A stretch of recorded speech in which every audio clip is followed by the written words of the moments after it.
In the distant primordial epochs of Earth, when the planet was still a vast, untamed wilderness, a magnificent and terrifying lineage of creatures ruled the lands and seas, the arachnids.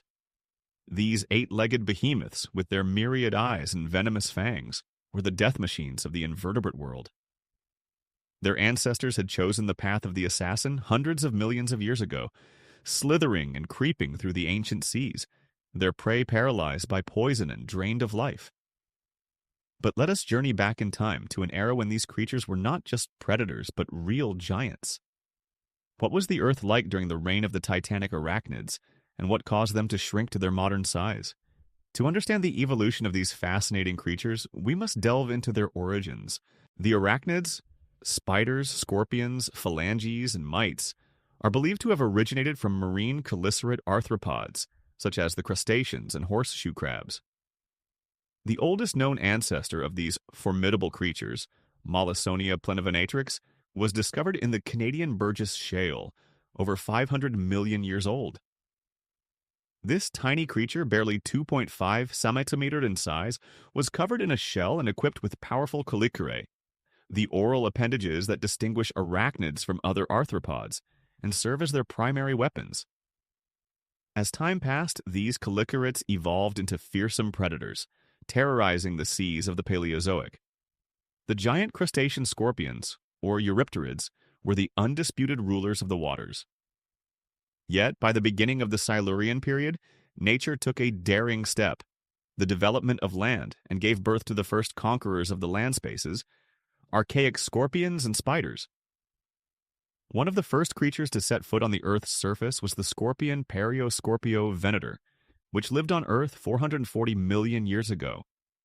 This small 3-centimeter creature bore a striking resemblance to modern scorpions, leading an aquatic lifestyle but able to crawl onto land. A little later in the Upper Silurian, the first completely land creatures appeared, pseudospiders from the genus Trigonotarbida. These primitive spiders had no poisonous glands and a segmented body that resembled a woodlouse. The transition of chelicerates to a land lifestyle required significant changes in physiology.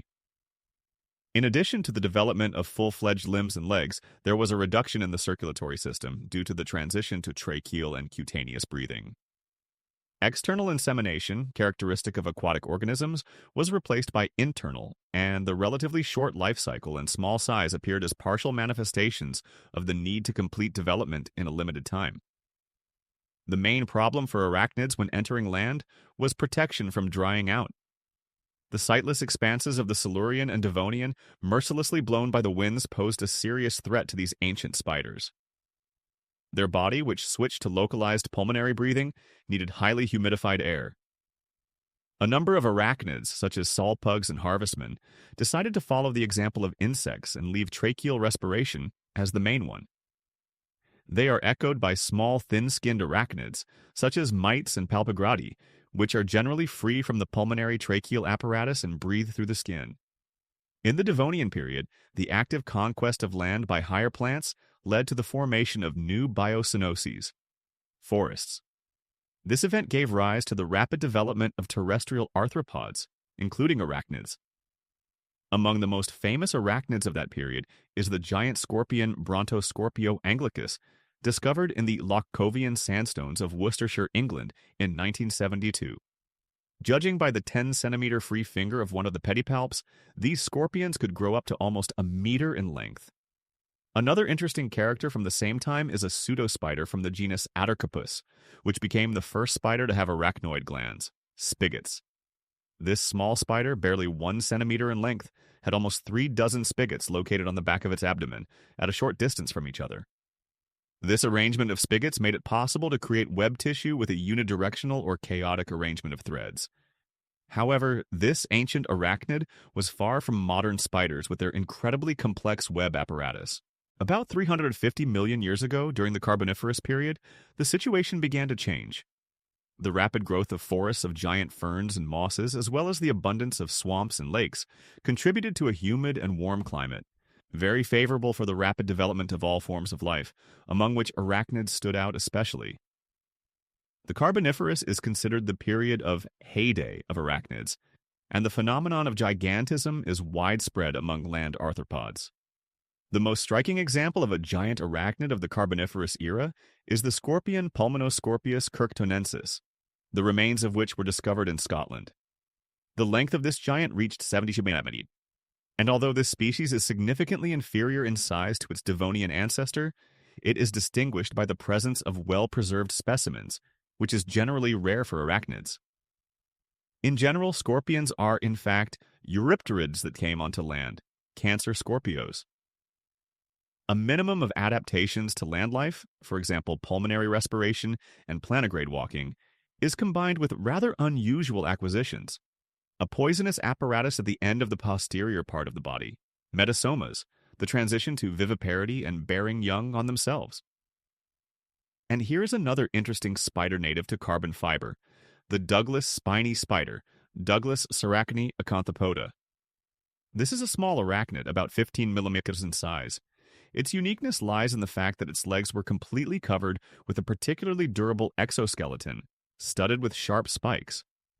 Until now, paleontologists cannot accurately determine the systematic position of this spider. In the Mesozoic era, the situation began to change. An increase in the diversity of insects led to the emergence of true shadow spiders, i.e., spiders capable of weaving a full-fledged hunting web. Special mention should be made of the appearance in the spider kingdom of the Amphorder Mygalomorphae, large poisonous spiders which include modern tarantulas, those very fluffy little animals that any more or less normal girl secretly dreams of having in her home. With the advent of the Cenozoic, old nature finally calmed down and brought the kingdom of arachnids to approximately the form in which we are accustomed to seeing it now. The diversity of complex flowering plants gave rise to an incredible proliferation of winged insect pollinators, the main prey of arachnids, and therefore there was no shortage of food for our eight-legged friends. And so the path of the arachnids stretches back hundreds of millions of years, a path that we, bipeds, have never even dreamed of.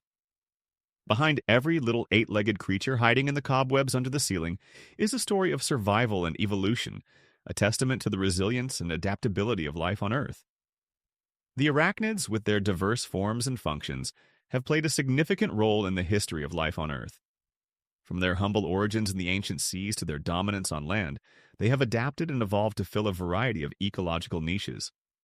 The giant arachnids of the Paleozoic and Carboniferous periods, with their impressive size and unique features, are a testament to the incredible diversity and adaptability of these creatures.